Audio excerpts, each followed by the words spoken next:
It rains. It always rains. The city covered in a perpetual haze of rain, fog, and light pollution. The neon lights of late-night clubs and flashing advertisements push back the shadows along the streets of Nova. They find their solace in back alleyways and darkened stairwells, under eaves and in secret rooms. They flee from the jaunty music that can be heard as a door to a nearby bar opens, or from the screeching of a racing trolley as it makes one last round for the night.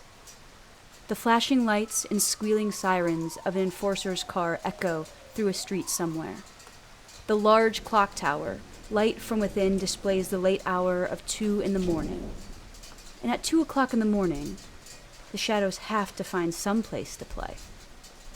Running from the light, they spiral toward the Golden Mile, flying across the deck, evading the stagnant spotlights that shoot into the sky along its length. They flit under the guardrails and down the piles, dropping into the bridge neighborhood of Cipher City. They live and breathe here much more safely than in Nova. The street lamps here flicker more than they glow. The trolley tracks, long forgotten, damaged, twisted in on themselves. Shadows live here. Yet, so do people.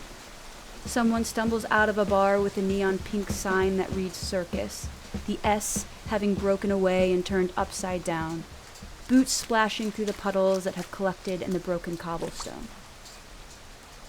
The rain beats down on a corner building, as it does on all buildings. There is a bright yellow glow from a street lamp that seems to be hanging on better than the rest, that creates a circle of golden light across the ground in front of the door. You can see high up near the bulb that some hacking has been done, attaching a contraption that is missing from the surrounding lamps, most likely the cause of its longevity. There is nothing about this building that sticks out. It seems to blend in with the many others on the street. Brick and iron and brass all set together to create the semblance of something sturdy, though the facade is easily washed away by further inspection. A boarded-up window, the jiggly knob on the front door, the water stains across the interior hallway ceilings. On the 3rd floor, behind a door with a frosted glass window, with golden lettering that reads Lamplight Investigative Services, a knock rings out. And then again, and then a loud meow. JJ, when you decided to spend the night on the couch, as you often do, you did not expect to be so unceremoniously awoken. But you startle awake in the dark room. Atlas, can you describe JJ for us? I think as she hears this, she falls out of bed, and there is a 5'3" lump of blue trying to jostle out of the blankets. She's in her pajamas, which are just a pair of probably like rainbow striped pants with a drawstring, and then a random like old ratty t-shirt. Her orange and pink hair is askew, and she's like trying to straighten it and trying to get it around the horns, her 2 black horns that jut out from her head. And she wipes the sleepy seeds from her green eyes and just, 1 second. And tries to make herself look nice, pulls a robe or a coat from the coat hook. There's another knock. Right there. Sorry. I think she's trying to look around for the time, because maybe she overslept, or maybe this person's gonna rob her. She doesn't know. I think you can see that though there's not a window in this part of the interior office, there is in the smaller office in the back, and through that open door, you can see that it's still quite dark outside. The only light coming through the underneath of the door into the hallway. And she straightens her stuff one more time. All right, well, she'll open the door. A woman stands just outside the door. A long maroon raincoat buttoned up to her neck. She has hairpin curls in her blonde hair, but you can tell that they aren't as set as they should be. Her skin is light blue. Her lips have been painted a bright red, and she is shaking the water off of a black checkered umbrella, the wooden curve handle curled around her black gloved hand. And for a moment, she almost seems to not realize that you have opened the door as she watches the rainwater drip from the umbrella onto the floor, darkening the carpet. Good Eve, good time.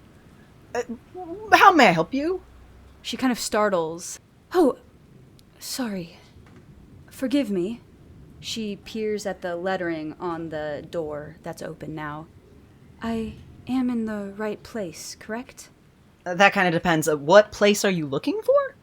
Well, it's just... You don't quite look like I thought Mama Amoretta would look. Oh, no, I'm not. But you are. Yes. So she will be here during our normal business hours. I'm just here for paperwork. Oh, yes, certainly. Again, forgive me for the hour, but I really must speak with her. Come in. Oh my gosh, I'm so sorry. I'm being so rude. Please come have a seat. We could have tea. I do have to plug in our, it's just not, there's a whole routine when you open somewhere and you open it and you plug in everything and you do this. And so if you just give me 10 minutes, I'll be all situated, I promise. And I think JJ does not wait for an answer. She just kind of closes the door behind the person and starts doing the morning, opens the blinds, plugs in the coffee maker, turns on the, everything. And is just lights and puts on a little bow tie just to be okay, at least I'm more presentable. And this is all happening in front of this, talking in the mirror, just full. Okay, you got this. Nothing shakes us. All right. So you were looking to speak to Mama Amoretta? Yes, please. If you have a seat, it'll be one moment. Okay. She looks over at the couch that you have not yet made and kind of uncertainly sits on the arm of it. Just crosses her leg. I think I'll start putting on a pair of rain boots. Just one moment, stay right here. I will be right back. Oh, okay. Certainly. I'm so sorry. Could I borrow your umbrella?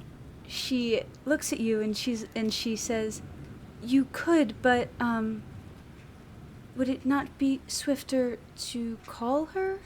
And she points over to the phone that is sitting on the secretarial desk in this room.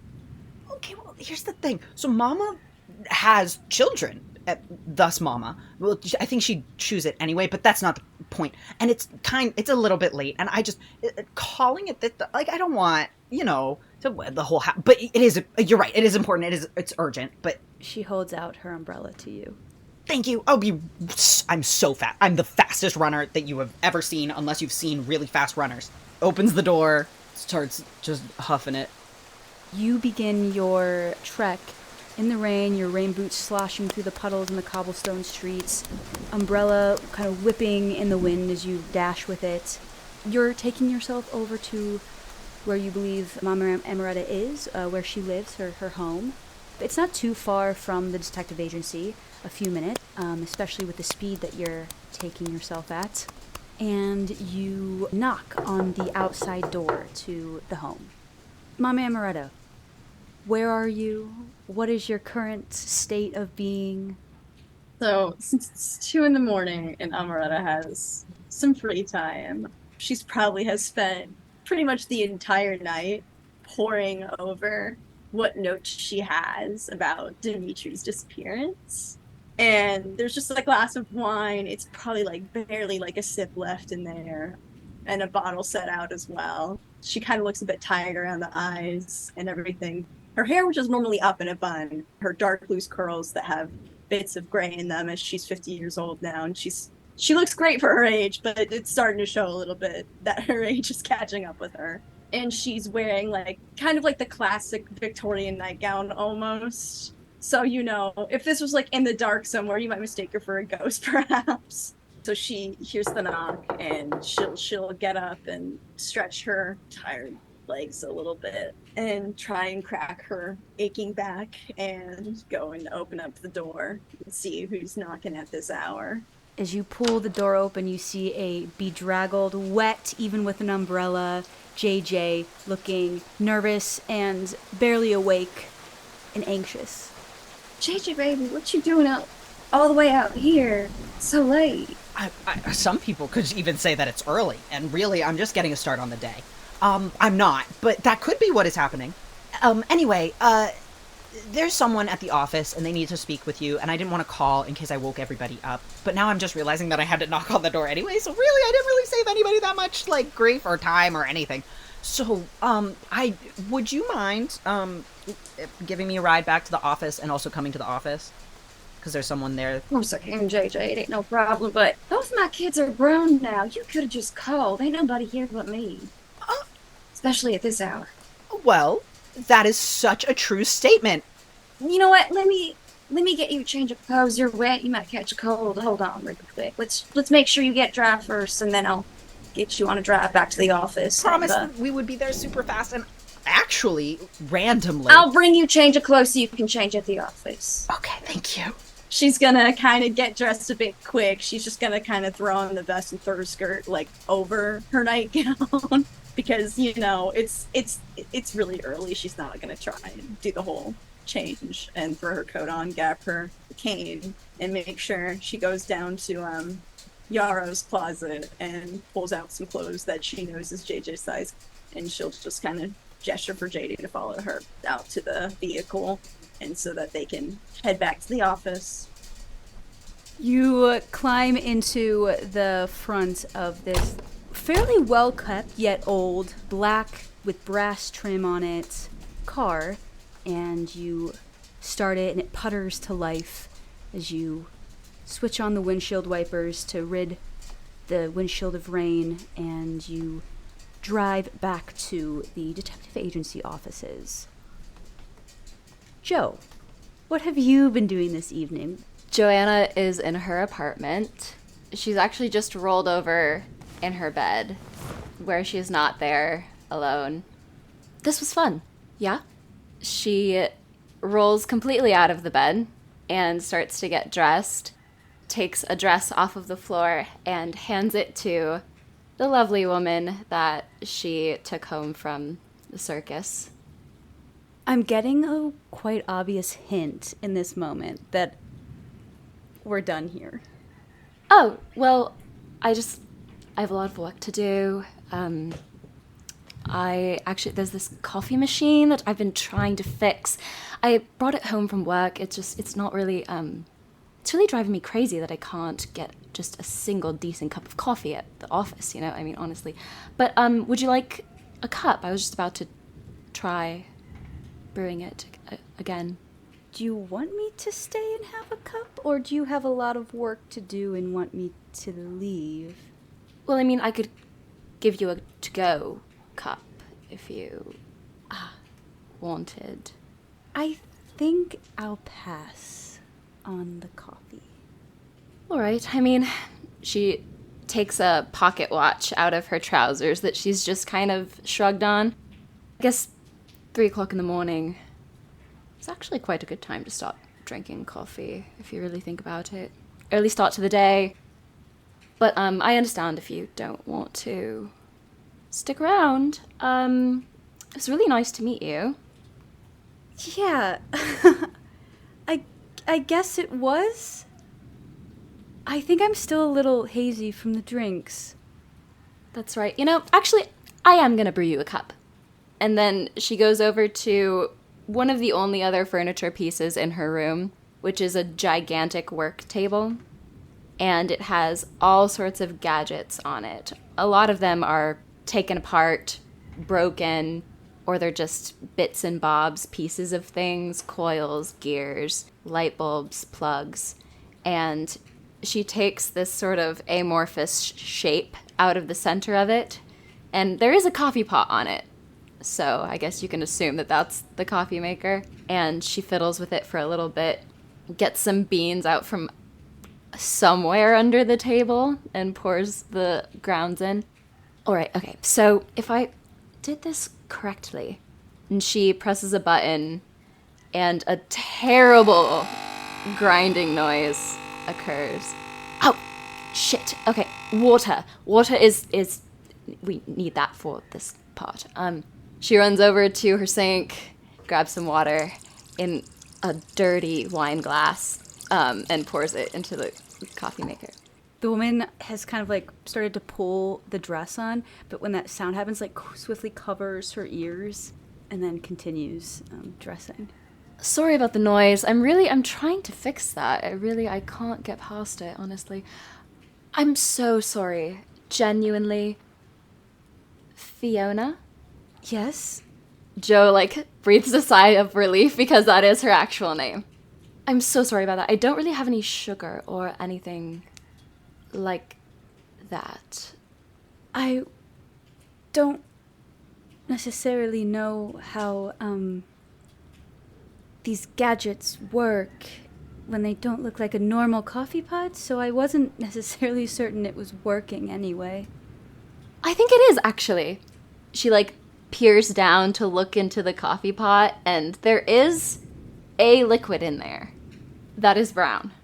Joe pours this liquid into a mug for Fiona and hands it to her hastily, still in bed. Here you go. She takes a sip of it, and you just see her entire face contort in, like, this bitter, sour look. I think it's not necessarily fully functioning. Damn. I'm really sorry about that. Yeah, I haven't really quite figured this one out. It seems to be an ancient model. Perhaps I could build something from scratch that would work a little better. But thank you for testing it out for me. I'm glad I could be of service. This woman looks so confused. It's so early. There was an expectation from her that she would at least get a little bit of sleep, and has been unceremoniously kind of boosted up out of the bed, out of the apartment. And so she's pulling her shoes on, which are heels that are not well fit for the slick stones of the roads. But she does at least have an umbrella. And she stands up and she goes, could you help me? And she kind of turns to show you the zipper on the back of the dress. Joe is still tinkering with the coffee maker. She kind of, like, has to make the decision to abandon it. Yes, absolutely. Of course, yes. And she goes over and zips up Fiona's dress. Oh, I actually have something for you.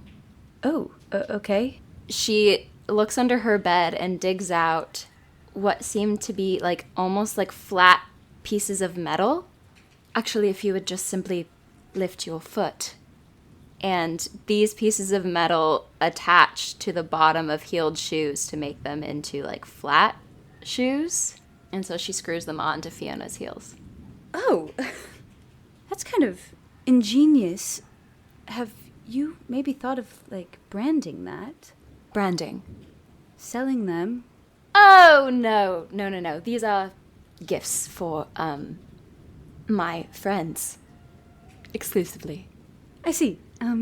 Well, I'm sure I will see you around at the circus. I'll be there. Possibly later, actually. I don't know if they're ever closed, to be perfectly honest. My type of place. Well, Fiona, I don't mean to rush you, but I am quite excited to get back to work on making this machine something that actually produces a drinkable beverage. So, if you don't mind, I will be getting back to that. Do you want these back? No, they're for you. I have a whole bunch of them. Well, thank you for the evening. I'll see you. And she walks through the small, like, kitchenette part of the apartment and out the front door. Joe does realize halfway through her exit that she's been a little rude and kind of, like, half runs after her to open the door for Fiona. And then as she passes, kind of takes her hand and gently gives it a kiss. No, thank you. I had a lovely evening. I don't want you to misconstrue me. I really did. You're a little confusing on that front. I don't believe an evening is any less lovely because it's short. No, that's not what I meant. Good night. And she begins down the hallway. Good night. Joe kind of, like, shakes her head. That was weird. What a confusing woman. And then goes and looks briefly in like a shiny piece of metal that is like her only mirror to see if like maybe her hair is messed up. It is, but in kind of a sexy way. Her hair is short, platinum blonde. She has very high cheekbones. She's quite tall, so she has to kind of lean over to look in this small piece of metal. Her eyes are hazel, but they are ringed by dark circles that kind of never go away. She examines herself, doesn't really know why Fiona would leave in such a state, and goes back to tinkering.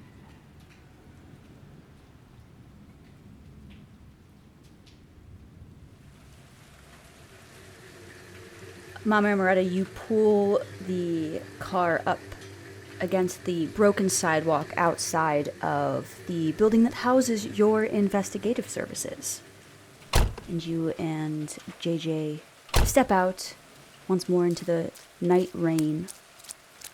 She just showed up and knocked on the door, which I'm surprised that I woke up, but I did. And I was only there because we had to finish up paperwork from that other thing that we were doing the other day, that case.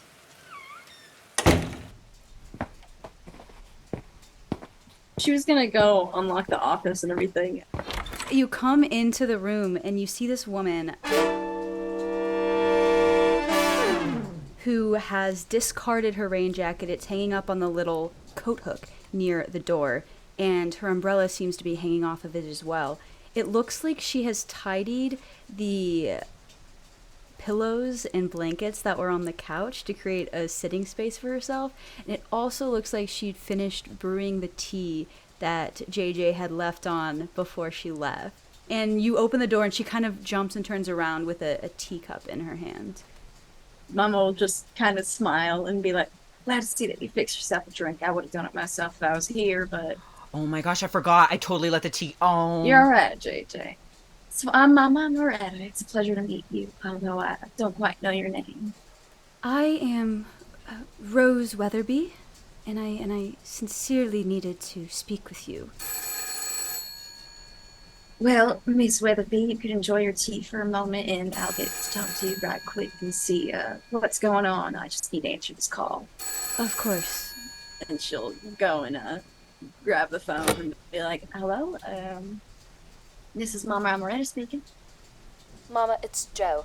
I am at the apartment and I brought the coffee maker home. I know you told me not to, but I just had to get it fixed before the next morning. And I did! I'm telling you, I actually made a cup of coffee that is, like, potable. What are you doing there?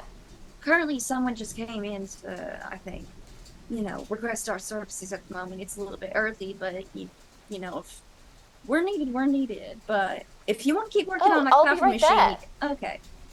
Absolutely, I will be on my way. And I'll bring it with me. If it needs... Okay, brilliant. Okay, talk to you later. Bye-bye. All right, Joe, well, just be safe. I think during that phone call, JJ sat down next to the woman and was just like, so actually, if you think about it, all doors are just windows that we can't see through. But if you made eyes that could see through them, everything could be a window. You ever think about that? Not that exactly, no. Okay. Well, thank you for waiting with me as you have been. So sorry that you had to wait as long as you have, but given that it's a bit of a strange time to be visiting, may I ask what's so urgent about your business? Of course. She's like patting out her skirt. She's crossing her ankles. Seems to be a little nervous, a little uncomfortable. JJ is sitting on this couch a little closer to her than she probably should be. She kind of slowly removes her gloves and places them in her lap and picks up her tea again. And sitting on like the little secretary desk in this public lobby of sorts for your guys' offices is the black hairless cat with the yellow eyes, Boomy, sitting on the desk watching everybody's movement fairly intently. So again, my name is Rose Weatherby. I want to apologize for the hour and disturbing you, but I could not get away any sooner. The enforcers were conducting their investigation, and we were ordered to stay near in case they had any questions for us, so I was able to sneak away when I did, only upon a plea to see a dear friend in my grief, and instead I came here to seek your help. I need your help, and I can pay. She starts rummaging in this bag at her side. I can pay handsomely. Payment isn't my main concern right now. My main concern right now is what you saw. What's this about enforcers and keeping witnesses nearby? Yes, it's a bit of a long story. Outside, you hear a motorcycle rev on the side of the street. And there's a bustling that you can hear pretty much all the way up the stairs from the bottom floor to the top as Joe kind of like takes them two at a time. She wears like very heavy boots and is carrying this gigantic coffee maker, and you just hear like a string of curses like on every flight of stairs. Blah. Damn. JJ will be there to like open the door. Like, I'm ready. Oh, thank you, JJ. Does anyone fancy a coffee? I think I'm okay with the tea. Hello. I don't think I've had the pleasure of making your acquaintance. I'm Joanna Gilmore. Yes, again, I'm Rose Weatherby. For you, Joe, the name rings a bell. Not Rose, but Weatherby. And as you're trying to place it, the woman says, I apologize to you as well, for waking you at this hour. Oh, I was already awake. She sets down the coffee maker, like, onto the table on top of some papers, and then takes a seat, and her helmet's, like, tucked under her arm, and she puts it down by her boots. Why does Rose require our services? Well, we were just getting to that business when you happened to walk in, so, Right, that is... Mm-hmm.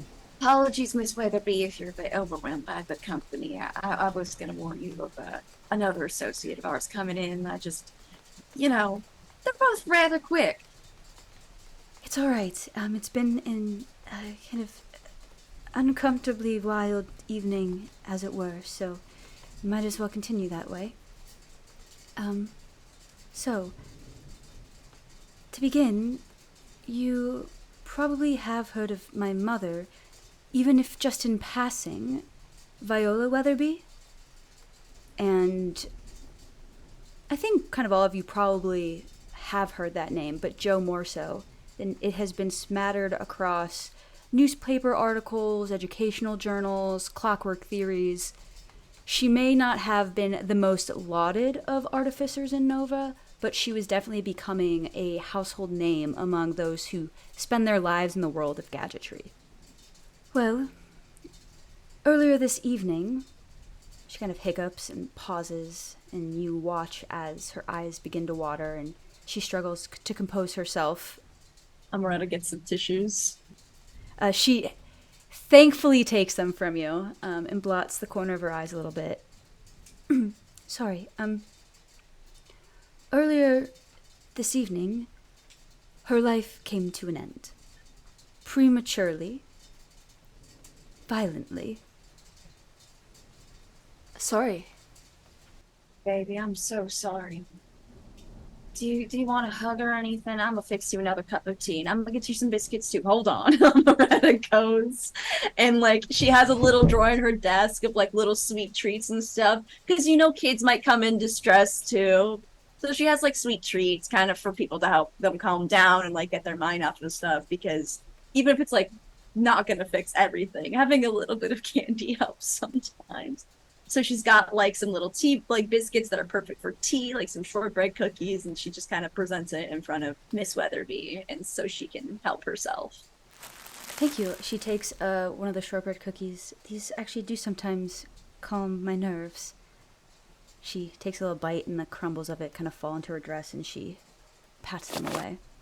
She was in her workshop, working late as she sometimes does. I wasn't there. The details are all conjecture I overheard by the enforcers perusing the scene. But I do have evidence to believe that her death was unanticipated collateral and that whomever it was not actually after her. I have this. And she pulls out of a fold of her skirt, she pulls a small piece of wrinkled paper. And she hands it out towards you, Mama Amoretta. And when you take it, you notice that it is dirty and streaked with red that you conclude is most likely blood. Is there anything on that piece of paper, or is it just the dirt and the blood stains? It's folded a little bit, and you unfold it, and there isn't much written on it, but scrawled in a blue ink says, "They took the..." Joe leans over, like, Mama's shoulders to read it. JJ's on the other side. What do they take? Do you know if anything was missing from the lab, Miss Weatherby? I don't know. I wasn't overly interested in my mother's work, and if it was something important enough that someone would kill for it, then I can only imagine that she would not have told me in the first place. So unfortunately, I don't know the contents of her office or what may have been. You know anyone that would know for sure? Like a secretary or something, an assistant perhaps? She did have an assistant that you may be able to get in touch with. Yes, sorry, his name was Arthur Winch. Rose, would you say that you trust Arthur? I wouldn't have any reason to not, but again, I didn't know him very well. It's one of those things in hindsight. I wish I spent more time knowing her work. He knew it much better than I did. I knew him by name and by face, and we met each other a couple times in passing, but they mostly worked together away from my home, so there wasn't much time for me to run into him often. And how long did they work together for? I think he's been her assistant for a couple years now. I actually want to go back and make a quick roll. I want Mama Amoretta to roll me the emotional support. When you offer someone support in a way that could be meaningful to them, roll heart or spirit. I'm just gonna go with heart. That total would be 11. If they open up to you, they choose one of the following, and you either choose one of the following or you take a string on them. So, you can clear a condition, which we don't yet have. You can mark an XP, an experience point. You can take a +1 forward, which means you'll add 1 to the next roll that you make. Or you can gain insight from me about an obstacle facing you. I mean, the insight one, I feel like, especially given the circumstances.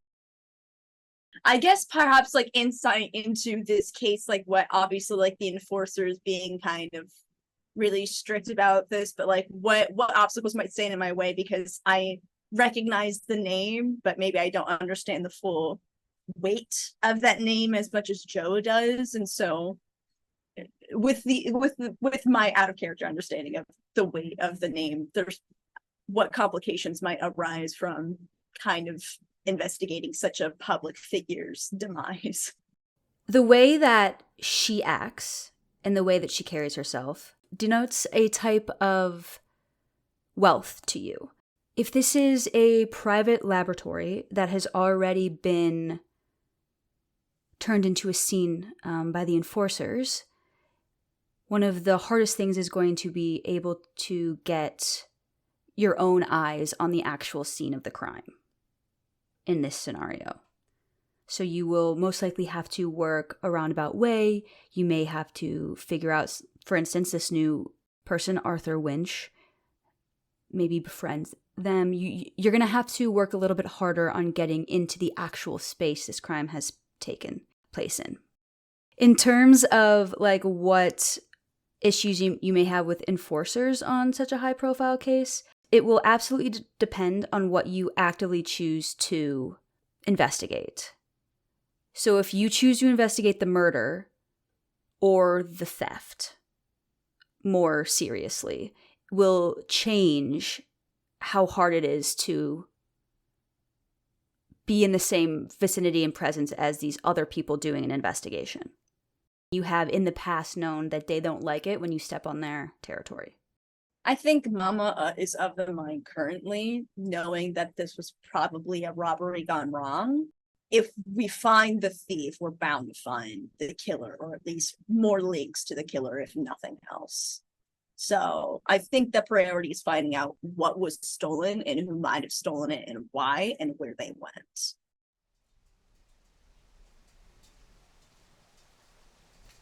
He probably...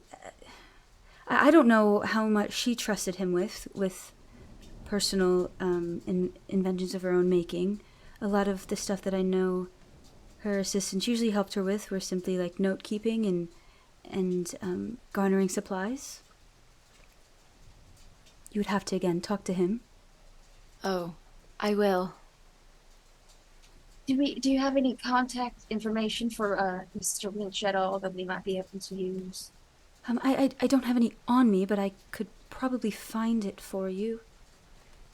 That'd be really much appreciated. If you could come back another time with that information as well. We might also request some other information from you just to help our investigation as well. Of course. So sorry for your loss, because that sucks. I do have just like a couple paper, like just as like you're a new client, and so it's just like your phone number and our phone number, and it'll give you our card, and it'll take like 1 second. It's just to make sure we can maintain contact with you when it's needed. Although if you prefer something a little more anonymous, we can work with that as well. I would like to say that I assume you would understand discretion.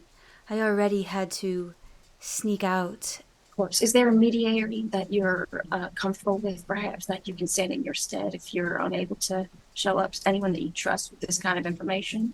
There actually is. May I use your phone and make a call? Yes, of course. And she walks over to the desk and starts to dial somebody's number. Joe's pacing. Well, we need someone's name just in the file. And we can have her phone number without her name, or we can have her name without her phone number.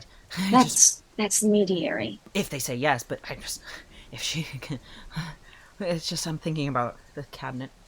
JJ's eyes dart to like this polished like metal cabinet. I just don't want us to get out of order. Don't you worry. How visible is the phone from where we are now? Like, can we still see Rose? She's just gone up to the desk, so you also can still hear her. She's just waiting currently for someone to pick up. Could someone have seen the numbers that she dialed? I don't think anybody was looking when she did that, so no. But you do hear her go, "Oh, thank goodness. I'm fine, Zeb. Let me speak. May I come stay at yours tonight?" "No, Zeb, it is not almost morning. I mean for the whole night. I'll explain when I arrive, but... Can I give this number?" "I said I'll explain." "Okay, thank you, and yes, through the back, like always, of course. I do have a friend that you can use his number." Friend of blank. She gives you the number that you can call and simply the name Zeb. Is this a close friend of yours? Probably one of my closest. It's one of those things where everybody knows that we're friends, but as long as it's not going directly through me, I... But he can be trusted, is all I'm wondering. Yes. I think it has been clear in how I've dealt with this so far that we should keep our relationship as sparse as possible. I don't think that the rest of my family would enjoy more of an intrusion into their daily lives than has already been presented. And besides, in the next few days, we will be busy organizing her memorial and all of that. So I think it would be best to go through somebody else for the time being. It's completely understandable. And if there's anything we can do to support you or your family for this loss, let us know too. I will say that they don't know that I'm asking you this. The enforcers. Well, my family, but also them. I don't have much faith in them. Because I think they're going to come at this from the wrong angle, because they have before. Bloody right. And I just am afraid they will again. Before? What happened before?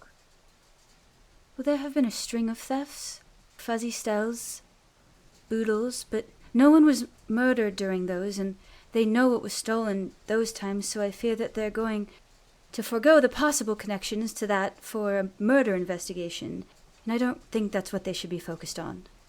This seems to me more like a robbery gone real wrong, real fast. So, and luckily, if we investigate it as a theft, we're not necessarily stepping on enforcer toes. Rose, your mother, she was building quite amazing things. I heard. Is her workshop locked up? Is it being surveilled? Is it also safe? I mean, it wasn't guarded in the sense that there was somebody standing outside the door, but it was in a larger building with other laboratories and equipment, and I think as safe as any scientist thinks. Is it locked currently? Well, I don't think it's locked now because they were in there when I left. Right. She reaches into this little bag that she has, and she pulls out a key. You can use this to let yourselves in if you need to. Joe takes the key with reverence and not a small amount of excitement. Thank you. I will keep this safe. I think that you should see it yourself, but you should wait a little bit. I'm sure they'll be there all throughout the day tomorrow. But also don't wait too long, because then they will have removed evidence. We'll try. Let's try tomorrow night and see if we can get in at some later hours, probably when, most folks are off resting. We can start poking about and see what was left behind. Hopefully the enforcers haven't moved anything around too much.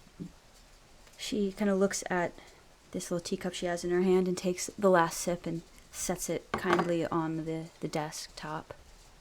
I wish I could tell you what it is you're looking for, but I know if she used her last moment to try to tell us that it shouldn't be in the wrong hands.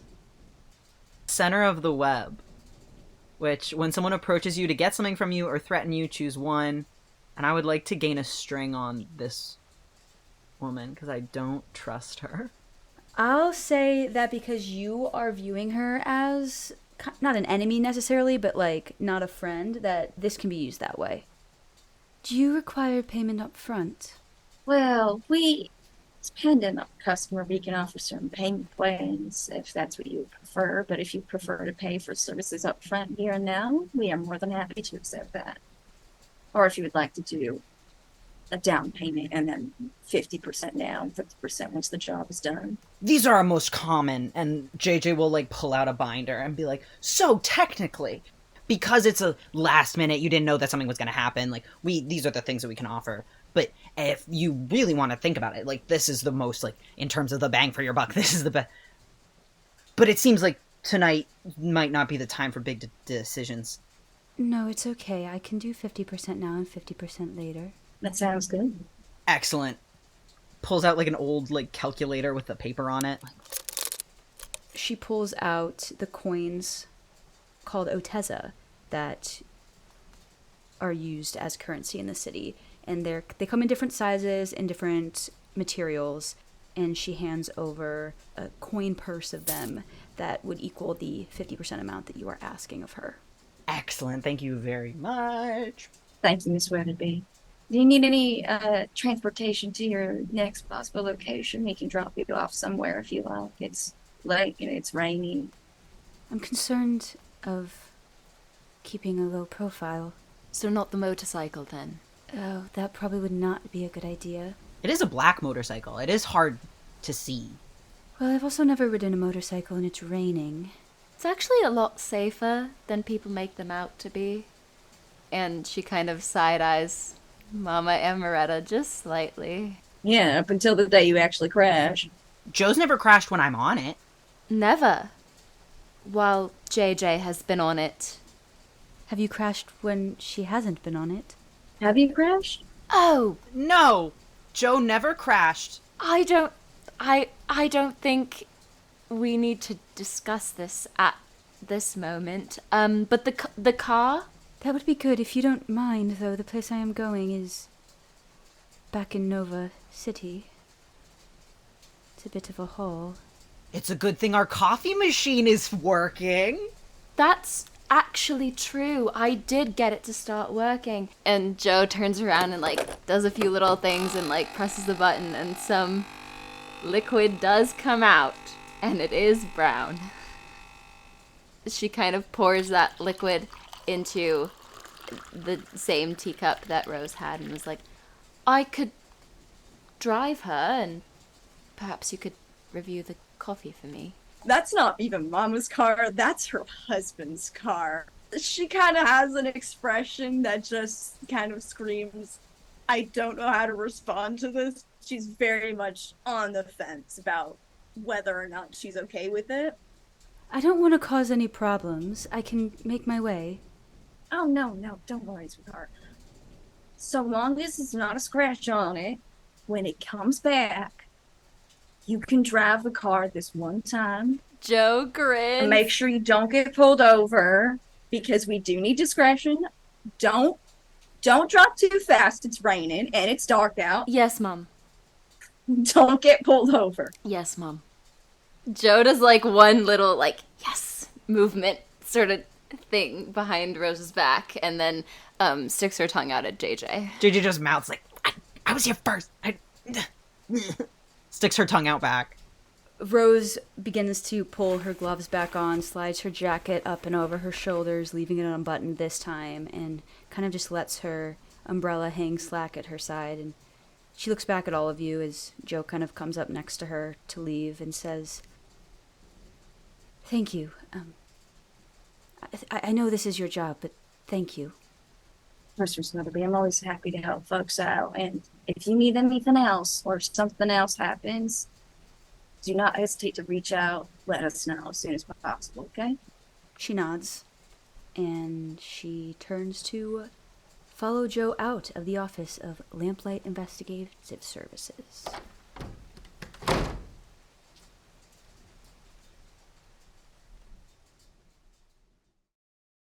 This episode of Queer PG is brought to you by Publishing Goblin and their new game, Confluence: The Living Archive.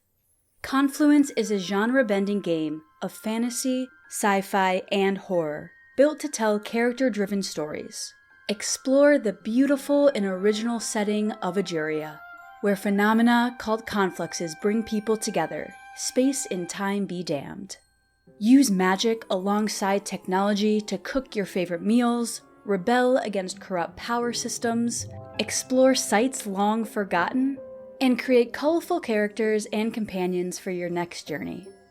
Confluence is an original D6 dice pool engine with fully customizable character creation that drives and changes with the narrative you tell. The story leader guides the players with the help of the Atlases, a setting guide full of in-universe documents and stories to uncover, to fully immerse the table in the mystical, whimsical, and colorful world of Ajuria.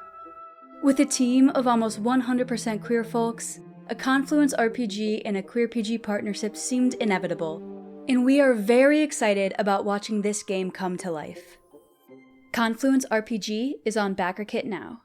Check out the link in the description to see how you can support Publishing Goblin and their new game, Confluence: The Living Archive.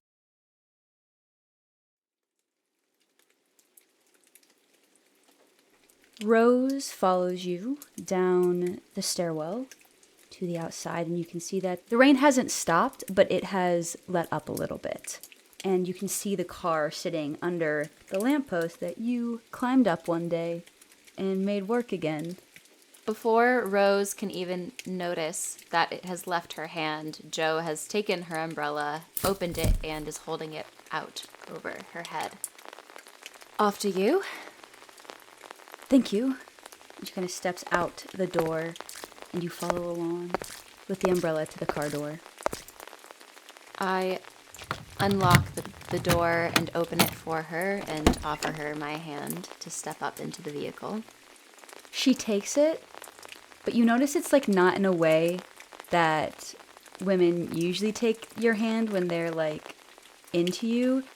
She takes your hand like she has done this 1,000 times before. That somebody has always offered their hand to her to get into a vehicle. Thank you. You're welcome.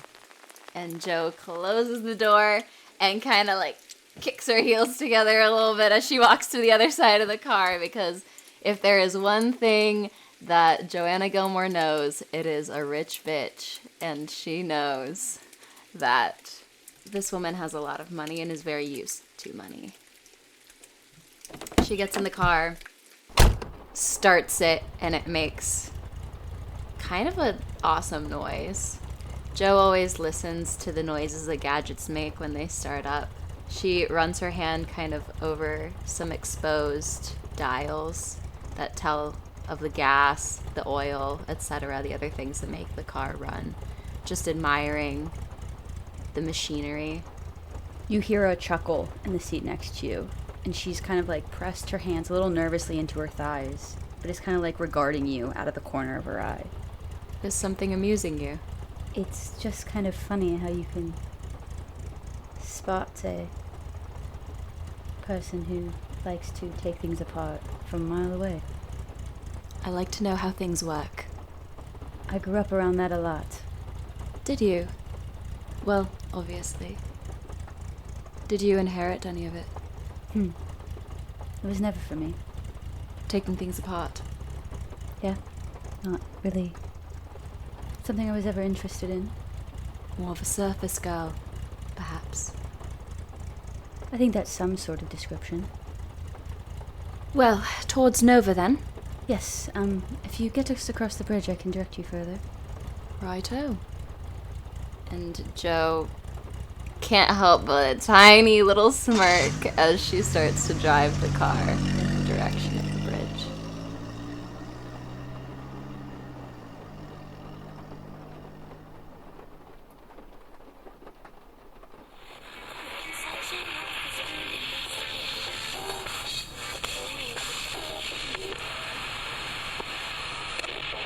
Jo immediately turns that off. She doesn't comment on the change, but she kind of just stares out the windshield, watches the rain go as you go by, looking at the streets of Cypher that there doesn't seem to be a lot of organization to if you're not from there. Jo kind of nods her head in Rose's direction without taking her eyes off of the road. My apologies. I am not a fan of background noise. I'm perfectly fine with not listening to anything. So, have you been here before? Sorry, Is that funny? no. It's funny because it's not usually something someone would ask me. Because you're a Nova girl. Because I think I quite obviously don't fit in here. You're not wrong. But there's many reasons why people like you might come over the bridge or under it. But you've never had a reason. Until now. I am sorry about your mother. They are complicated creatures, are they not? You seem to have the right adjective for everything. I enjoy words. As much as you enjoy gadgets. Not quite. But I did quite well in school, and the gadgets were my own passion. The words came from education. Well then, let me describe your offices as odd. I just don't think it's what I expected when I was told to come here. How was it described to you? What words did they use? There wasn't really a description. It was a name and a place. It was just not what I had made up in my head. It's good to know. And How would you describe what you imagined? Darker. Hmm. One person who didn't talk a lot. Right, so you met JJ first? Yes. Yes. It was a whirlwind of, a knock on a door, though I can't really blame her. It was 2 a.m. and I had awoken her from sleep. Oh, I'm sure she was awake. I don't think she was, seeing as she opened the door, vigorously rubbing her eyes in the dark in her pajamas. Whirlwind is a good word for JJ, actually.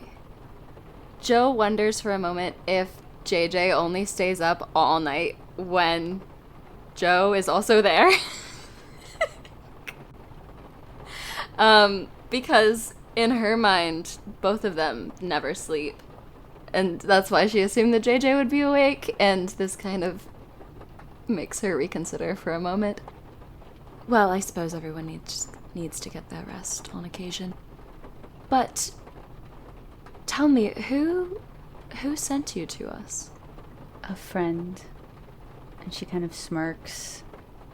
Your close friend. Not Zeb, no. Just a friend. Right.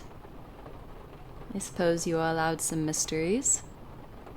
One that doesn't pertain to what I've asked you to investigate, I think is appropriate. Oh, darling. Joe puts only one arm on the wheel and sort of like turns towards Rose. Unfortunately, what you will learn is that everything will have to do with the investigation. Once something like this happens, your whole life could be a thread. Everything starts to seem more of a web than you ever had imagined before. And she turns back to the road. You drive through the bridge and out of it, actually, to get to the entrance of the Golden Mile. It's an open road. There aren't any guards for it. It is free movement between the cities of Nova and Cypher. It is simply... there's not often a lot of traffic that way. So you're the lone car on the road currently, and you pull up onto the bridge and begin a bit of an ascent out of Cypher, because there's a bit of a rise. Cypher is lower placed in the earth than Nova is. About halfway across bridge she goes, just out of the blue. I suppose I'm an orphan now, though it's strange to think oneself an orphan when an adult. Isn't that interesting? We always imagine orphans as tiny little boys with empty bowls, but it could happen to all of us. And honestly, if life goes as planned, we all end up orphans, don't we? I'm sorry. How did you lose your father? He died a few years ago of medical issues, nothing. He often said that our mother was the interesting one out of the two of them. She left this world the same way, I suppose. With intrigue. Again, Rose, I'm going to tell you that everything has intrigue. But I'm glad that your father died in a more peaceful manner. Nobody deserves what happened to your mother. I want to assure you that we will do everything in our power to find out what happened to her. As I've paid you, I hope that's the case. But we shall see if you can. It's less of a... let's just say I have faith that you'll try. And I hope for myself and for you all that you do. Joe kind of knits her brows together. We will. That's what we do. Might I ask... She sort of thinks for a moment. Is there anything else? Anything you can think of that might not have seemed important?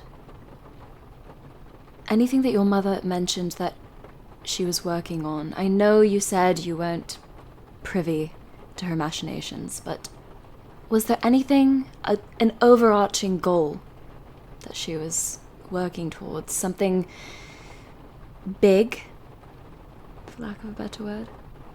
I mostly didn't hear about anything she was working on until they were in the news, till they were public.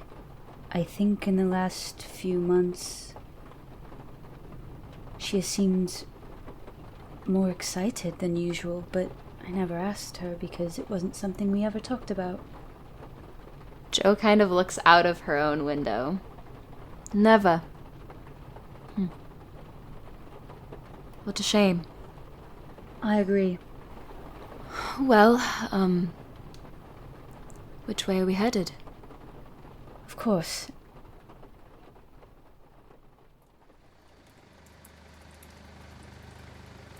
And she directs you off of the Golden Mile and to the more eastern part of Nova till you get to a street that she asks you to turn down. She directs you down the street called Tullerhagen and up to the back of like a rounded abode. And what's interesting is it's not that the streets in Cypher City aren't named, it's that it doesn't usually matter, you just know how to get around. The streets here, they have like these kind of beautiful gilded signs that have the name printed on them. So it almost catches you by surprise that you even clocked what the name of the street was as you turn down it. But you stop outside this home, it seems, and she says, Zeb is a good friend. They're a bit of a riot at times. We're in many ways opposites, but any message you get to them will get back to me. I would love to meet them. A door at the back of this building punches open into the dark night, and you see, like, silhouetted by a light from above is this, like, tall, like, gangly individual with short, spiked, bright red hair and these, like, long tusks that, like, sit on the outside of his lips. And he has on this, like, kind of larger linen shirt that's opened a few buttons at the top that is not tucked into, pretty, like, baggy linen pants as well, and no shoes on. You see that there are, like, rings all over this person's fingers. They look out, and they kind of, like, narrow their eyes into the dark, and then they cross their arms, just wait in the doorway. Well, that's him. I guess you should meet so he knows who he's talking to. If you don't mind getting a little wet again. Jo has already gone around to the side of the car, is opening Rose's door, offering her her hand, has the umbrella open once again. I am truly excited to make his acquaintance. Well then, she kind of shuts the door as you walk away. You walk up, and as you do, he kind of like rolls his shoulders back and changes weight on his feet. Hello. Zeb, is it? She extends her hand.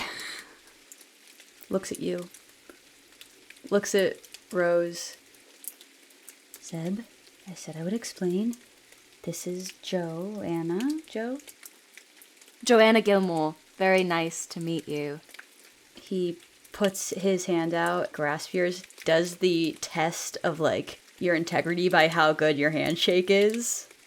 Joanna also wears a handful of rings, and so when they shake hands, their rings clack together. And he, like, holds it, and then, like, turns it over, and, like, looks at all of your rings, and then lets it go and crosses his arms, and he goes, nice to meet you. Likewise. I think. Oh, well. So Rose told me that you are going to be our point of contact for her during this investigation, which I'm sure During what? Yes, exactly. Yes. Rose. I was hoping that you had informed our dear friend a little bit more than you had, but... I didn't want to do it over the phone. obviously you have a lot on your mind. So perhaps we go indoors and... Are you inviting yourself into my house? Is that what's happening right now? I am. Yes, that is what I am doing. All right, at least you're honest about it. I am nothing if not forthcoming. Gives you like a 2-finger okay, like over, like just like a wave, like yeah, whatever. As you guys go inside.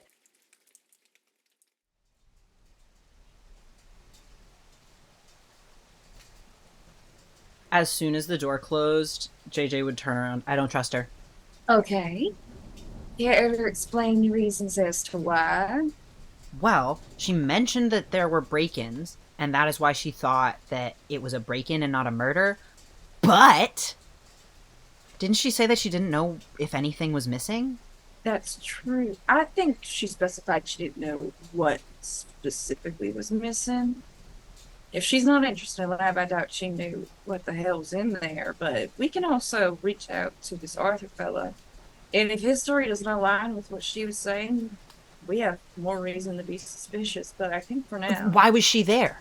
She's not close with her mother. She's not interested at all in her work. Why was she even there to be held by the enforcers in the first place? And also, she's from Nova. Why does someone from Nova not trust the enforcers?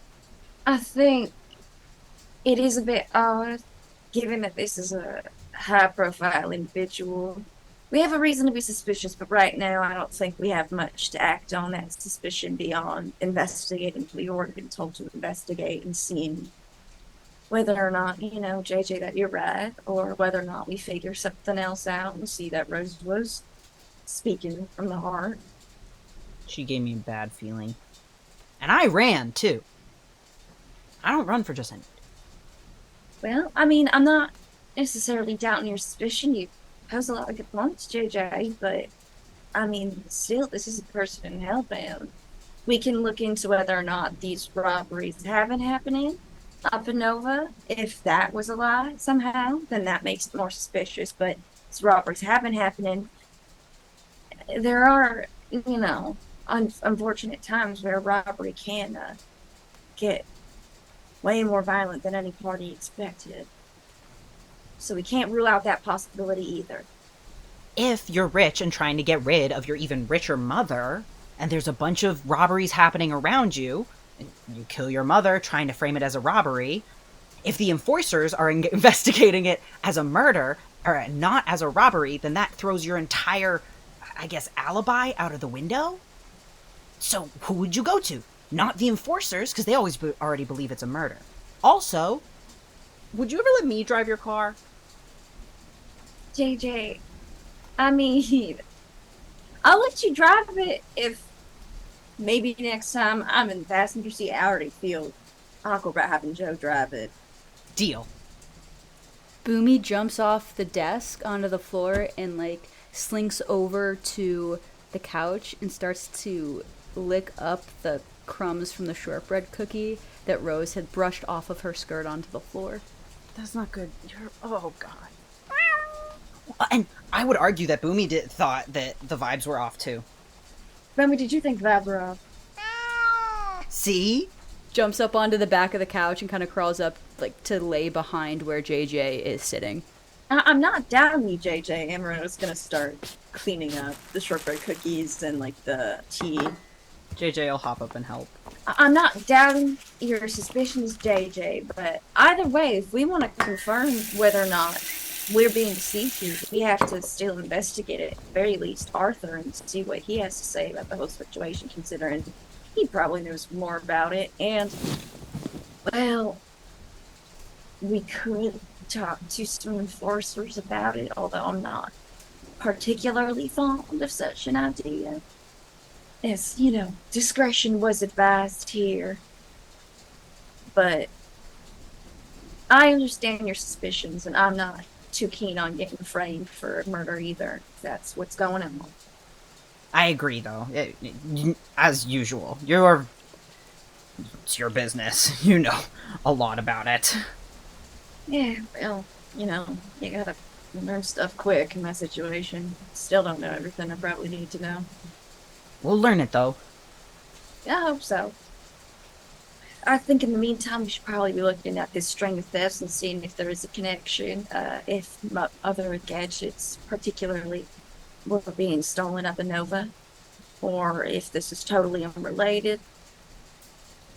And then also planning for tomorrow night's investigation as well, I think is important for us to be working on. I know it's early, but might as well get started on the day since we're up and about. You want me to fix you some breakfast, by the way, or I can just go over and get some? I think you're absolutely right. It has been a very exciting morning, and to be quite honest, after the coffee that Joe made, I don't think I'll ever sleep again.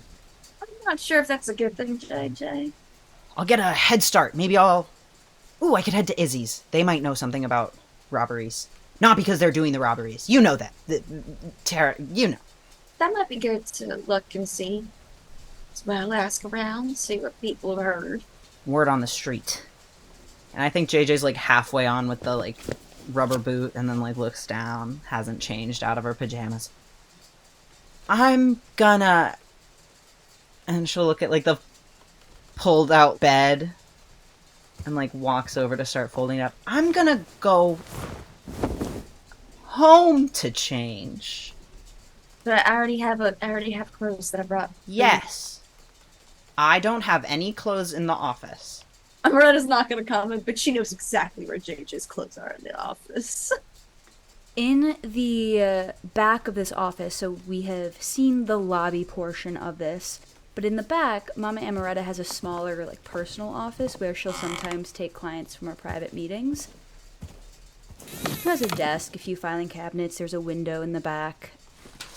I want to see if there's any public records on Arthur and Viola and what they had most recently been working on, or like what they might have been hinting towards. Either both of them, because both of them would have more than likely had that information on hand. So any public statements like that.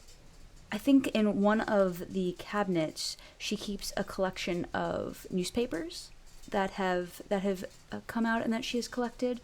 And so I think you take some time in these early hours of this morning to kind of sift through them. Especially if someone's going through any archives or anything that we have, JJ's going to be right on it. You come upon a couple articles. One of them was talking about like a grant that the Weatherbys had created for the students of Arcadia. One of them was about an unveiling of a specific project, but not actually about the project itself. You come across an article then in a subsequent paper about what was called a hydro-riveted cartridge, and it seems to be some sort of upgraded part that is used in the creation of... Inserting this part into a machine means that it will run on boiling water rather than needing to be connected to like a larger steam engine. So it's for smaller gadgets to make them more efficient and usable in a home. But that seemed to be like a pretty massive, for something so small, seemed to have a lot of fanfare about it. So whether there are more implications of it, this article doesn't necessarily say. And then you come across an article about some sort of symposium that has yet to happen, but that Viola Weatherby was supposed to be like a main speaker at, with some sort of new technology that she had been seemingly working many a year upon. And that everybody was fairly excited to see what she had in the works. So that might be the first thread Amoretta might really look into, is the symposium. What was Viola going to speak about? Was there anyone at the university who knew for a fact what she was going to speak about, or was that pretty much kind of, oh, she's going to reveal it at the speech, and even then, like, I feel like they might have some information on when that speech was gonna happen and like what they were expecting at that speech, because there's stuff that usually needs to be approved and all of that jazz. While JJ, you're helping, You find a couple things too, but more along the lines of the name instead of like actual Viola, but more of the name of Weatherby. You find an obituary for a man named Lemuel Weatherby. The obituary reads something along the lines of beloved husband of known inventor Viola Weatherby and beloved father of Rose and Delia Weatherby has unexpectedly passed due to a malfunction of his heart. You have kept and organized newspapers for like a fairly ridiculous amount of time.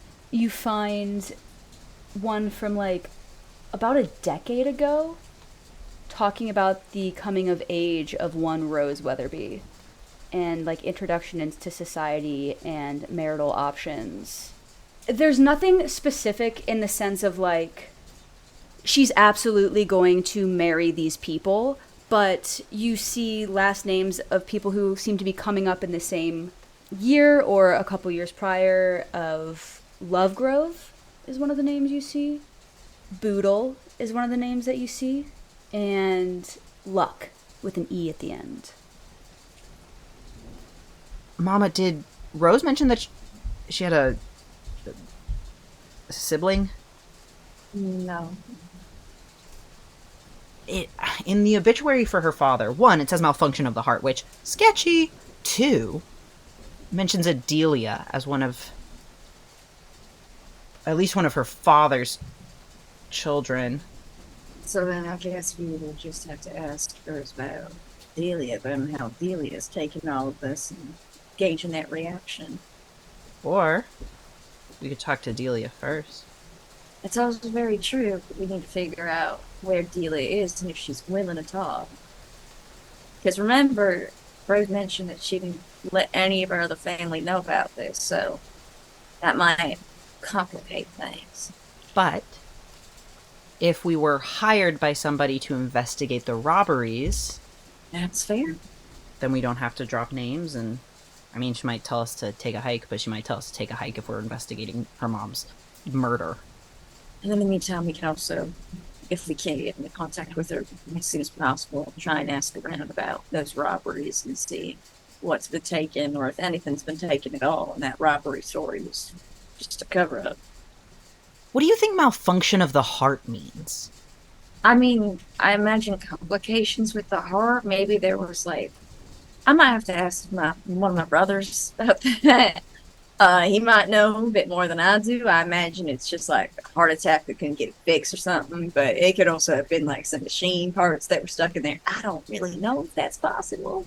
I haven't read every newspaper that we have, but sometimes when Joe's over, there's nothing to do, I've perused and I've seen complications, I've seen heart attack, I've seen malfunction.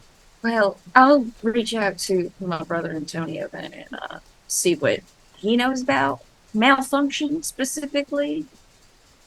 I hope Joe isn't out all night.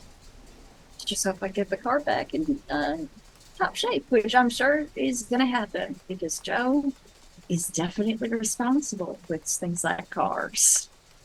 She better be, anyways.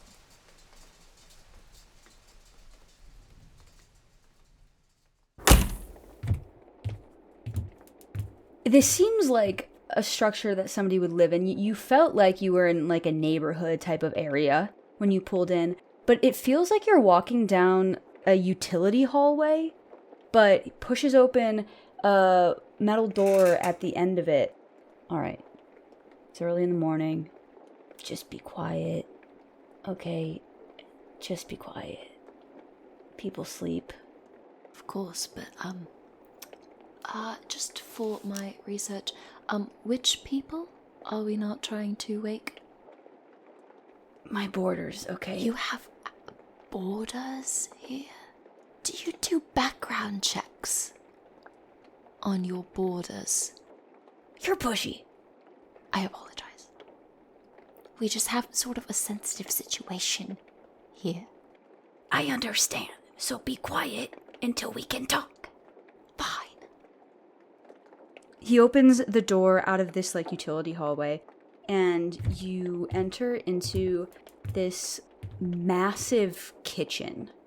There seems to be like multiple ovens, multiple stoves, like a massive countertop in the center of it, pans and appliances just hanging from the ceiling to be used, already seemingly polished. They kind of glint in the light from this hallway, but the interior of the kitchen is mostly dark. And he leads you through that, over to the left, down another corridor, and opens a doorway, and there are a narrow set of stairs going down, and he begins down them, and Rose follows after and kind of leaves you at the top to make your choice.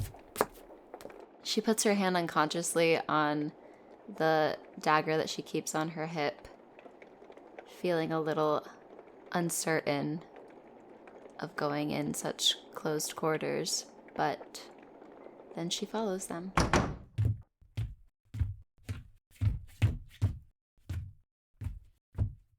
Zeb reaches the end of the stairs first. There's a light at the end of the stairs that is like this old... It gives off an old warm glow, and you can kind of hear a buzzing as it's turned on, like it's not quite connected as well as it should be. You get to the bottom, and you see open in front of you this like beautifully furnished lounge area. There is this magnificently maroon plush couch laid out, the edges of which are like gilded in like a gold painted metal of some sort. There is this ornate glass table with a couple chairs set out. You step down onto it from the stairwell, and your boot like goes into the carpet deep, like it's so thick and rich. And Zeb like kind of flips himself onto the couch and just sprawls out. And Rose, once again, like you watch her kind of go through the process in reverse of removing her jacket before she stands. She doesn't sit, she stands, looking as uncomfortable as she's been this whole night, behind one of the chairs with her hands resting on the top of it. Jo looks down at her boots, her own boots, that are just like caked in mud, and sees the mud has gotten on the carpet. She kind of looks up. I've stained your carpet. It's fine, don't worry about it. And it will be cleaned. By whom? Roger. Jo strides over to a very ornate chair and flops into it in a very, like, open, casual pose. You don't clean your own carpets, Zeb.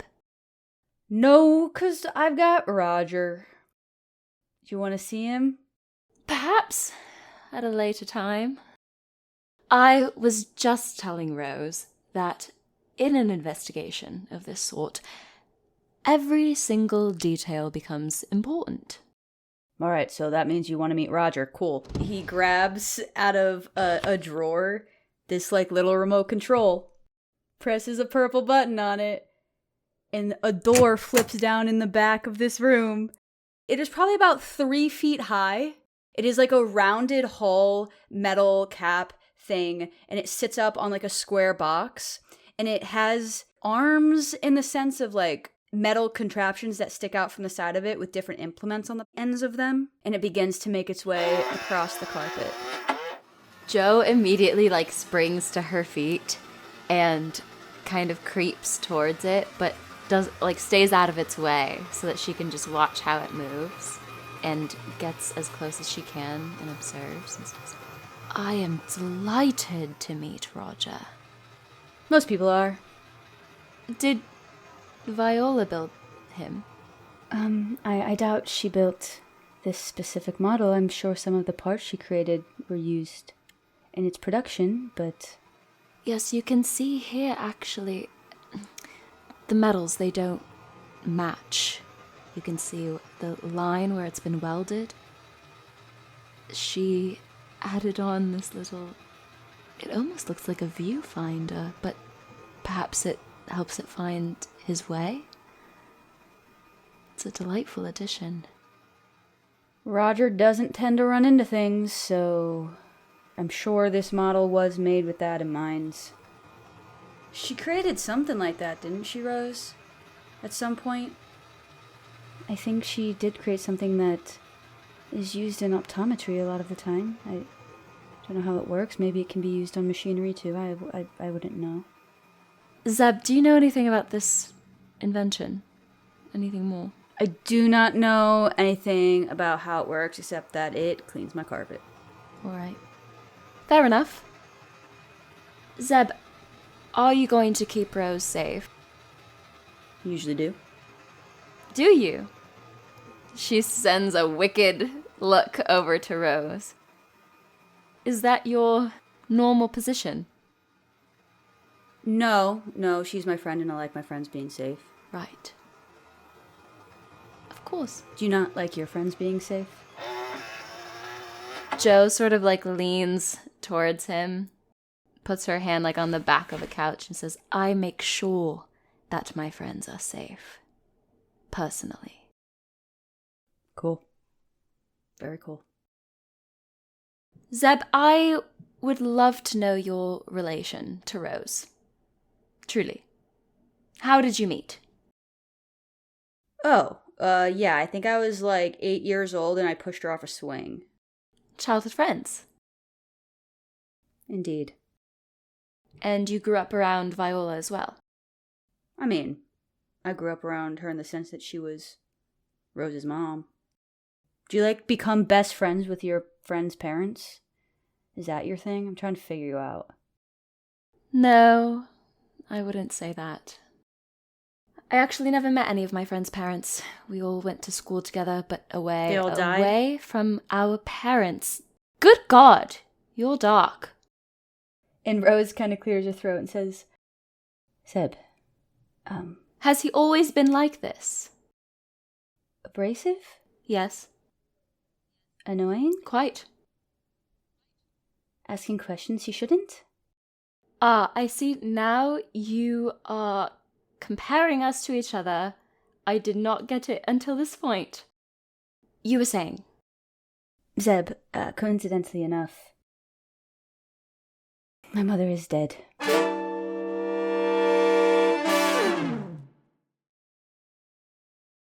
Zeb, has been lounging, just so relaxed, and, very slowly moves his arms and legs and, sits back up on the couch and just stares at Rose for a length of time that's odd. And then, in a sudden rush of movement, he gets up and just grabs her into his arms and, sets his chin on the top of her head because he's much taller than she is. Just, holds her super tight. And you watch, her arms, kind of hang limp for a moment. And then, crush into his back and grab his shirt and kind of crinkle it between her fingers. Jo notes all of this, but doesn't speak for a while. Until eventually, the hug goes on for so long. She clears her throat and, scratches at the back of her short hair. I do apologize, I was under the assumption that you already knew. He, releases a bit so she can step out of his grasp. I didn't really have any time to explain why I needed to come here this evening. She wipes her cheek. Yes, you're completely right. That would be... Again, I apologize. For my lack of sensitivity. But you understand now, Zeb, why you must keep Rose safe. So who are you? Oh. Besides Joanna Gilmore. I am a detective. From Lamplight. Perhaps you've heard of us. He gives a sideways glance to Rose that seems to say something to her that you can't quite get, and then looks back to you. You don't really look like an investigator. Jo glances down at her outfit, which is a very open button-down, many necklaces, trousers, and the aforementioned boots. I'm sorry, were you expecting a uniform? I don't really know what an investigator looks like if they're not an enforcer, but I don't know, for some reason I was expecting a hat. I would never wear a hat. Oh, shame. I do hope you will be helpful in this investigation. Doing what? I mean, honestly, anything that we ask of you. That's a pretty high ask. I have questions that I will need to ask you. I'm a ferryman of information, right? Yes, but you may also be holding information that you may not be aware that you are holding. Are you understanding me? Am I being clear? He stares at you for a minute. Okay, give me a second. And he goes over to a dresser set and pulls open. You hear some tinkling and clinking, and he pulls out a fairly small, like probably between the size of like a normal tumbler and a shot glass, and he sets it up, and he turns around, he's like, do you want one? Absolutely. Pulls out another one, and then pulls out this liquid that looks almost cherry red in color, and pours about a finger of it in each glass, and then pulls out a bottle that is green. You can't see. It's obviously a dark liquid inside, but it's like a green bottle, and then he pours that on top, and you see it like swirl, almost like a smoke begins to rise out of it, and as he hands it over to you, it is like a fiery orange red of color now. Since we're going to chat, we should have a drink. It's gorgeous. She takes the drink out of his hand and studies it and lightly stirs it with her pinky, allowing some of the liquid to get onto the ring that is there. And she waits a moment or two before slightly glancing down to see if the color of the stone changes. This is a gadget that Joe has hacked to detect traces of common poisons, and it does not change. And so she drinks. Finally, Rose sits down and kind of just fiddles her hands within themselves. Oh, dear, do you want something? No, I'm fine. Are you two secretly married or something? No, that would be wild. Joe drinks slowly from the glass. There's just a sort of, intensity to your relationship. Rose just doesn't drink, so I wanted to know if she wanted something else to drink, and she doesn't. Joe, glances between the two of them with her eyebrow raised. Doesn't quite believe. It's very hard for Joe to imagine, two attractive people who are close to each other that don't have a romantic relationship going on some level. So she's very suspicious of them. All right, so what have you sat me down to tell me? I thought you had questions to ask me, so I sat you down so you could ask them. Well, all right, if I must... What type of investigator are you? If I must be the one to push the conversation... Well, I don't know what you need to know! Well, anything that you think might be useful. Is there anything in your brain that you find useful? I mean, I think a lot of things are useful. I think I know how to keep books. I think I know how to socialize with... I know a lot of shit. What do you mean? You gotta be more specific. Joe glances over at Rose. Do you see this? I mean, granted, you did ask me questions when we were back at your office. Yes. JJ and Mama Amoretta are... Their protocols are a bit more standard than mine. So I shall ask you, Zeb, where were you when this was occurring? Which was... And she sort of gestures to Rose to fill in that information. When this happened? Tonight? Approximately what time? Oh, it was about 11 p.m. Zeb, where were you at 11 p.m.? Well, you're not gonna like my answer, I don't think. Was it alone? At home? It was right here, as a matter of fact. Wonderful. She pulls this tiny waterlogged notepad out of her boot and a pen from somewhere. If you were to read what she was writing, it just says Zeb dash suspicious question mark. Well, you're right. I don't like that answer, but if that is the truth, then we shall continue. I feel like the fact that I wasn't trying to come up with an alibi should be a plus towards me. I will note the pluses and minuses here. I will be the judge of the pluses and the minuses. Are you finished? He makes a zipping his lips motion. You do want to find the person who did this, correct? Why are you hesitating? Well, because, technically you want to find him, and I want him to be found. Are you really going to argue semantics? You're just so easy to frustrate. Jo downs the rest of her drink, and then just flicks the glass, slides it across the table towards him. As you do that, it leaves, a streak, and he snaps his fingers. Roger?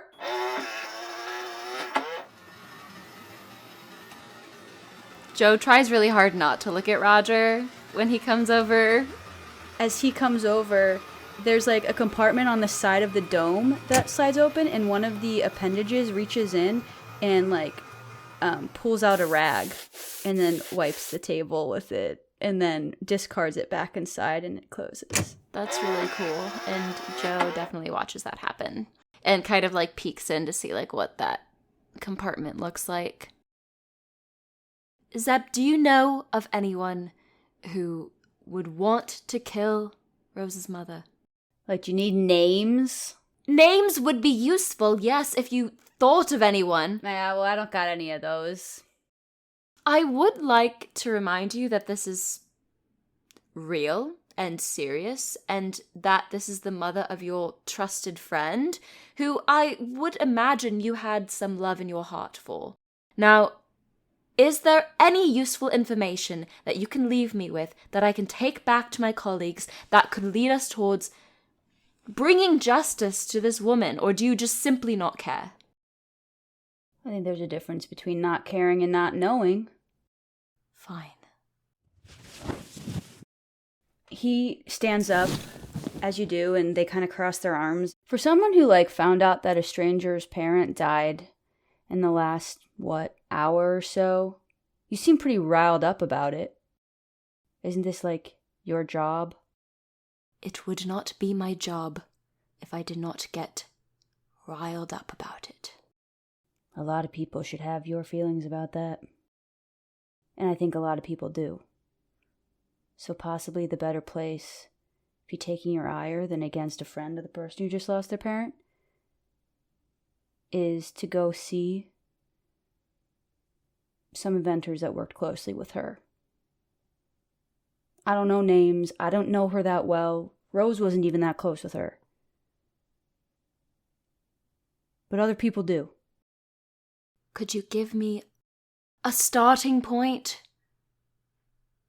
I only know the two of you. Who should I ask first? That's all I'm asking, is a starting point. I don't have names. I didn't keep up with, the people. And Rose kind of goes, Zeb, it's fine. If you can't find the names of the people that my mother was working with through Arthur or through articles about her, the only name that I even, kind of know that she had any significant relationship with is Zeke Emery. She takes out her notepad. And how do you spell that? Zeke Emery, Emory. He was the only one that my mother liked working with. They apparently did a lot in school together. I find it hard-pressed that he would kill her for anything. They had a working partnership that was off and on. There never seemed to be any animosity. But the Emerys are a family that go way back that we know. It's the only people I could think of, but it would be a wild starting point for you to have, and you would need more than what you have to gain access to them. Thank you, Rose, for your cooperation, your information, and your company tonight. Zeb, good night. She turns and, approaches the door and then turns back around. Do I need to be escorted out, or may I just find my way? Yes, I'll come. And Zeb follows you back up the stairs and through the kitchen and out the utility hall. And when he opens the door, he goes, I'm sorry, we have to work together, so I'll be talking to you again. I can hardly wait. But please, if you do think of anything, I know, you don't know anything. There is nothing in your brain that you wish to impart to me. I understand. But if anything, even remotely related, sticks in your brain, just call us, please. Yeah, and if Rose needs you, or you need her, call me, so. Yes. Tell Rose she can stop by any time. Good night. And you walk out back towards the car, and when you sit in it, you realize that he's still standing in the doorway watching. Joe gives him one final look and then starts the car and pulls away.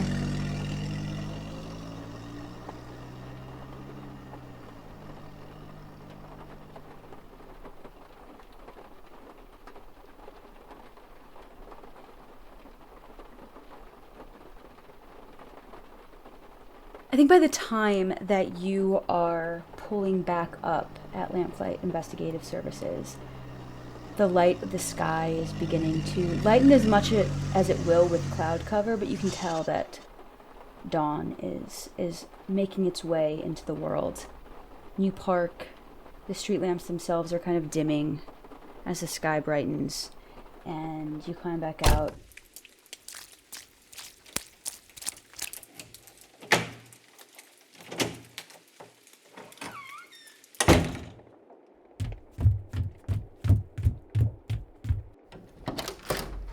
Back up to the offices where you see JJ and Mama Amoretta currently folding up newspapers that have been kind of spread out everywhere. JJ is reorganizing cabinets as you come back in. Did you miss me? Wait, what time is it?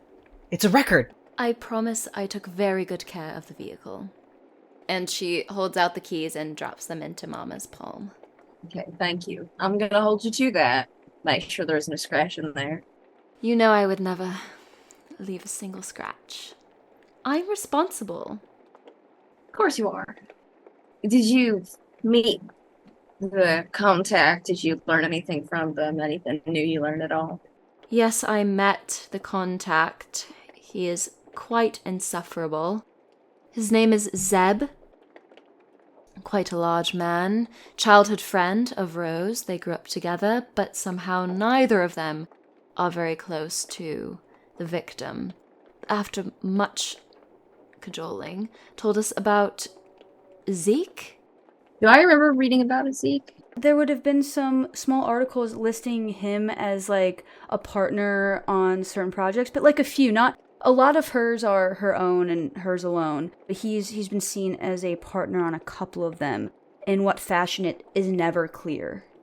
Arthur and Zeke are folks we definitely need to reach out to because they're probably going to have way more information on this case than we do. It's just we're going to have to wait or see if that ways to contact them in public manner. Or there was a symposium she was supposed to do, so I wondered maybe if Zeke or Arthur might end up taking that over instead, and we can reach out to them that way. A symposium about her work. It was supposed to be revealing the big project she'd been working on for years. Something about it just stood out to me. That sounds like something that could potentially be stolen, if it was an invention, a gadget of some sort. Especially when it seems like a pretty long, dedicated passion project. I think we're on the right track. Rose did mention that her mother and Zeke had worked together for quite a few years, but off and on. She was convinced that there was no animosity or jealousy between the two of them, but I kind of find that hard to believe. We don't know if that off and on was because they split apart to work on their individual projects, or if it was because of some falling outs that happened. But until we find out what that is, I think that is worth definitely at least suspecting him for now. Joe goes and plops down by JJ. What would you make of this? And JJ's gonna hand you the article with the malfunction of the heart. She skims it. Malfunction. That stood out to me, too. Odd choice of phrase. Also, did either of them mention a Delia while you were there? Delia? No, not at all. And I asked them quite a few questions about anyone that I should know about. Who's Delia? Delia's the sister of Rose. A sister? She looks more carefully at the article. She never once mentioned a sister. Not even when she... No, she mentioned being an orphan, but she never mentioned a sibling. Very strange. Delia is definitely someone worth looking into at the very least. Either she knows way more than the others, or she's been ostracized to the point of knowing nothing. Or she's dead. And that, in and of itself, I feel will tell us a lot. Hopefully she's not dead. I'm not... No.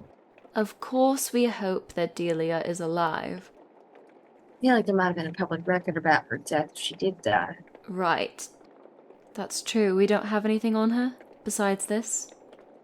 Not that I could find. You can always check again, but we were mostly looking into Weatherby, not necessarily Delia. That's just one of the names. That's just the name that popped up on their father's obituary. The people around Rose seem to disappear. What are your opinions on her? I don't trust her. Oh my god, I don't trust her at all. Really?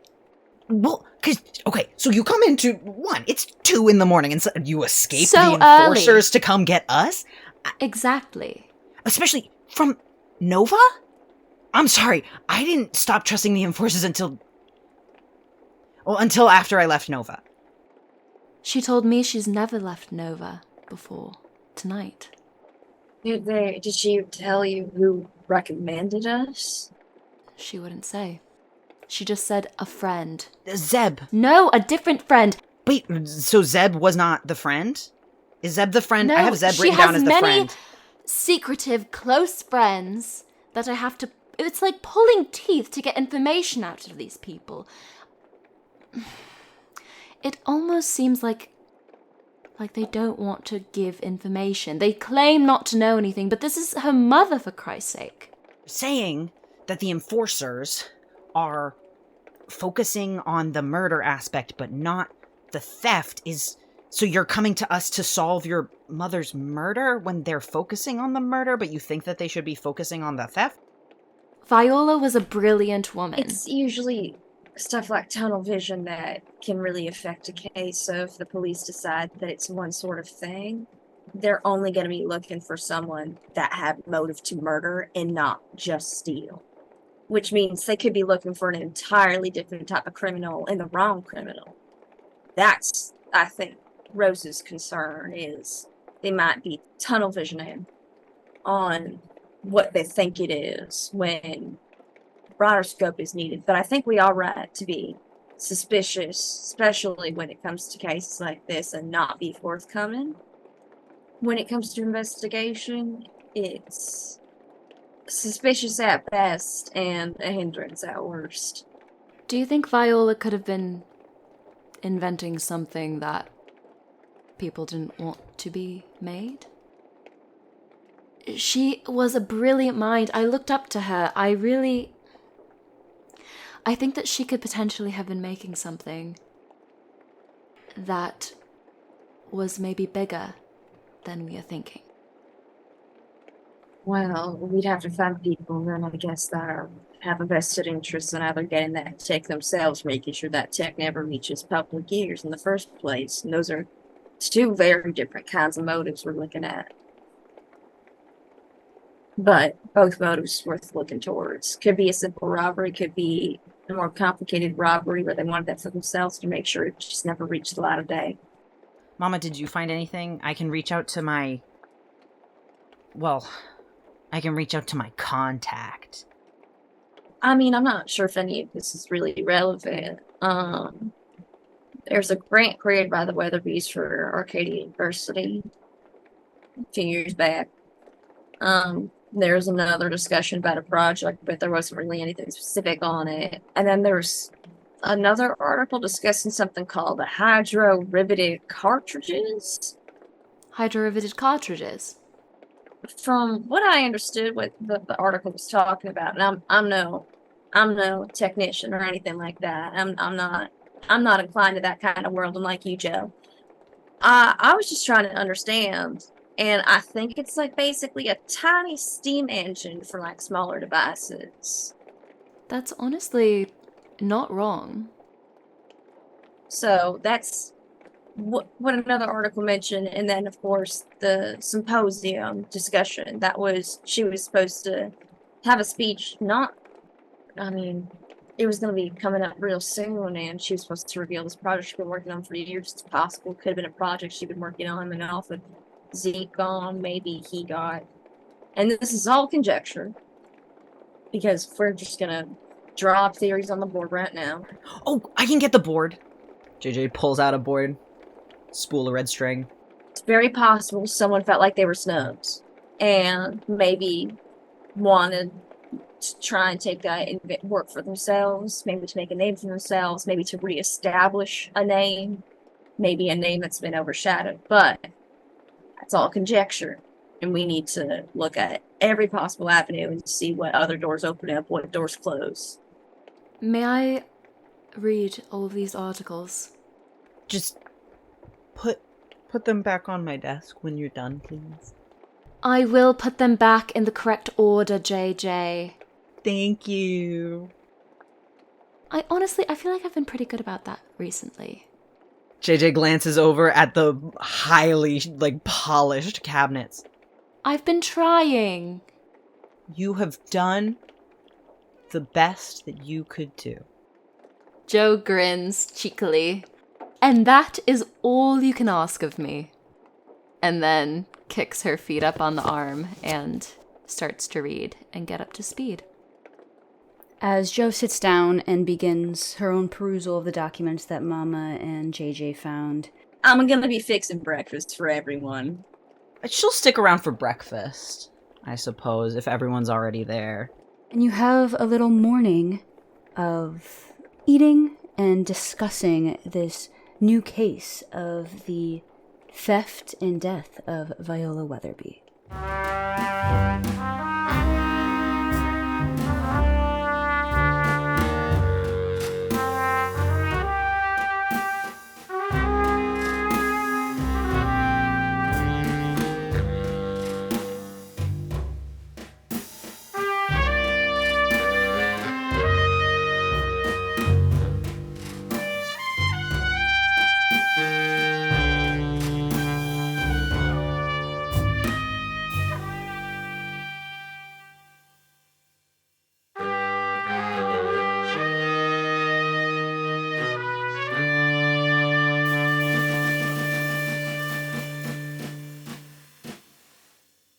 This series stars Kenzie Tartaglione as the Game Master, Atlas Matthews as JJ August, Danielle Halen as Mama Amoretta, and April Conslow as Joanna Gilmore. You can help us out by listening and sharing, rating and reviewing, coming over to our Discord, and lastly joining our Patreon to get access to episode aftershows, bloopers, and so much more. We're glad you're here to ring in our 3rd year of telling stories. Thank you all so much for joining us for our new season.